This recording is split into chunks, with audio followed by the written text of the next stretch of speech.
Assalamualaikum warahmatullahi wabarakatuh.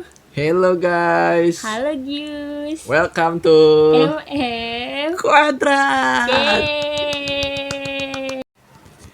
Jadi di video kita kali ini kita mau sedikit sharing tentang sejarah penguasa Mekah.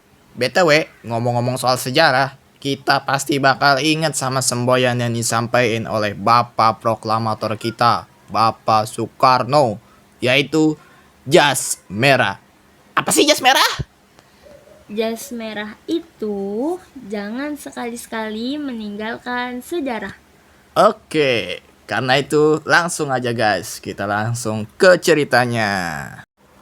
Awal kekuasaan Mekah dimulai oleh Nabi Ismail alaihissalam.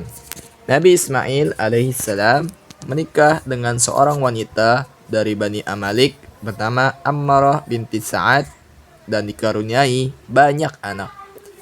Istri kedua Nabi Ismail alaihissalam berasal dari suku Jurhum bernama Sayyidah binti Mudad bin Amru al-Jurhumi. Nabi Ismail alaihissalam wafat ketika umur 137 tahun. Kemudian kekuasaan Mekah dilanjutkan oleh anaknya yang bernama Nabat. Ada perbedaan pendapat yang mengatakan bahwa yang melanjutkan kekuasaan Mekah dipegang oleh Qaidar terlebih dahulu. Kemudian kekuasaan dilanjutkan oleh mertua Nabi Ismail alaihissalam yang bernama Mudad bin Amru al-Jurhumi, sehingga kekuasaan Mekah dipegang oleh suku Jurhum. Setelah suku Jurhum berkuasa selama 20 abad, kemudian terjadilah perang Nebukadnezar di Zatu Irak. Komandan pasukan Mekah bukan berasal dari suku Jurhum, melainkan berasal dari suku Adnan. Hal ini menyebabkan keadaan suku Jurhum di Mekah mulai memburuk dan keadaannya semakin sulit. Seringkali mereka berbuat semena-mena terhadap semua utusan yang datang ke Mekah dan menghalalkan harta di Ka'bah. Hal ini membuat suku Adnan merasa gerah. Kemudian suku Khuza'ah tiba di Marru Zahran yang merupakan sebuah tempat yang dekat dari Mekah. Mereka bertemu dengan suku Adnan, kemudian menyusun rencana untuk mengambil alih kekuasaan Mekah yang berada di tangan suku Jurhum. Kemudian suku Adnan dan suku Khuza'ah menyerang Mekah dan berhasil mengusir suku Jurhum dari Mekah. Lalu suku Jurhum pergi ke Yaman. Akan tetapi sebelum pergi, Amru bin Haris bin Mudad al-Jurhumi yang merupakan pemimpin dari suku Jurhum mengambil harta yang berada di dalam Ka'bah kemudian menimbunnya di sumur Zam-Zam, sehingga hal ini membuat sumur Zam-Zam tidak dapat diketahui lagi keberadaannya. Tentu saja mereka keluar dari Mekah dengan perasaan sangat sedih, gundah, dan gulana. Suku Khuza'ah berkuasa di Mekah selama 300 tahun. Setelah suku Khuza'ah berkuasa selama 300 tahun, muncullah Qusay bin Kilab yang berasal dari suku Jurhum. Qusay berpikir, mengapa suku Jurhum terusir dari Mekah, padahal mereka suku yang membangun Mekah. Qusay bin Kilab mempunyai misi untuk merebut kembali kekuasaan Mekah. Karena Qusay orang yang tidak mampu, akhirnya ia berwirausaha hingga menjadi orang kaya dan terpandang.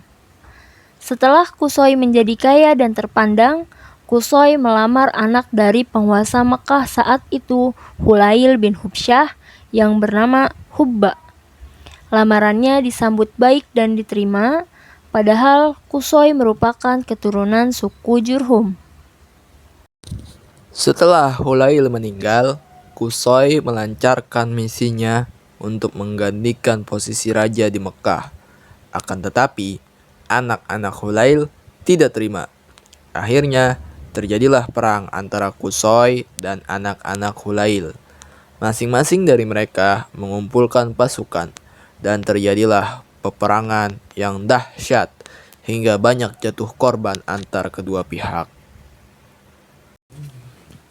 Akhirnya, kedua pihak sepakat menunjuk hakim yang bernama Ya'mar bin Auf yang berasal dari Bani Bakar untuk membantu menyelesaikan pertikaian antara Qusay dan anak-anak Hulail.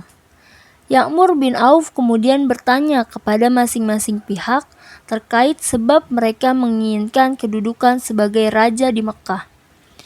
Qusay berpendapat bahwa suku Jurhumlah yang berhak memimpin Mekah, karena Mekah berawal dari kakek mereka yang bernama Ismail. Ismail ialah seorang nabi. Ia yang membangun Ka'bah bersama ayahnya, Nabi Ibrahim. Ismail menikahi anak dari kepala suku Jurhum. Mereka yang membangun komunitas di Mekah, membangun ekonomi di Mekah. Sedangkan anak-anak Hulail tidak dapat berkata apa-apa setelah mendengar alasan dari Qusay, karena semua yang dikatakan Qusay ialah benar. Hingga akhirnya Qusay diangkat menjadi Raja Mekah, yang artinya kekuasaan Mekah kembali dipegang oleh suku Jurhum. Qusay kembali membangun Mekah hingga akhirnya ia membangun Darun Nadwah yang dibangun sangat luas dan sangat besar. Darun Nadwah dijadikan tempat pertemuan, diskusi, musyawarah, sampai akhirnya Qusay melarang siapapun yang ingin menikah kecuali di Darun Nadwah. Anak bayi yang baru lahir harus dibawa ke Darun Nadwah. Darun Nadwah dijadikan sebagai simbolnya Mekah.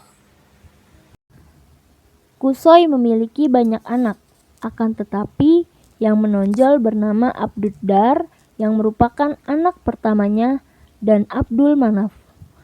Abduddar orangnya lemah secara fisik dan juga tidak memiliki keterampilan dan tidak memiliki kedudukan di mata masyarakat dibandingkan adik-adiknya termasuk Abdul Manaf.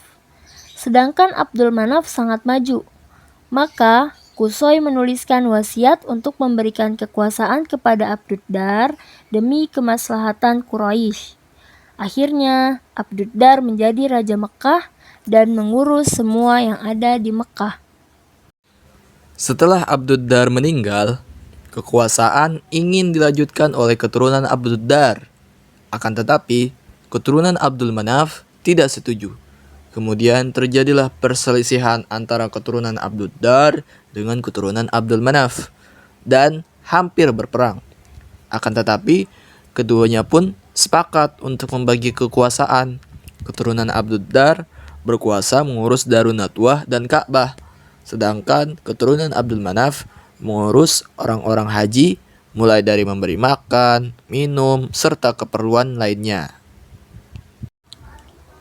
Keturunan Abdul Manaf berunding siapa yang akan menjadi pemimpin, hingga terpilihlah anak dari Abdul Manaf yang bernama Hashim, kemudian dilanjutkan oleh saudaranya bernama Al-Muttalib. Lalu dilanjutkan kembali oleh Abdul Muttalib, sampai akhirnya di masa Islam kewenangan itu jatuh di tangan Abbas bin Abdul Muttalib. Oke guys, cukup sekian ceritanya kali ini. Semoga video ini bermanfaat. Nah, jika dirasa video ini bermanfaat, jangan lupa like-nya, Like. komen, Komen. dan subscribe. Subrek. Dan jangan lupa di-share ke teman-teman kalian. Bye-bye. Assalamualaikum warahmatullahi wabarakatuh.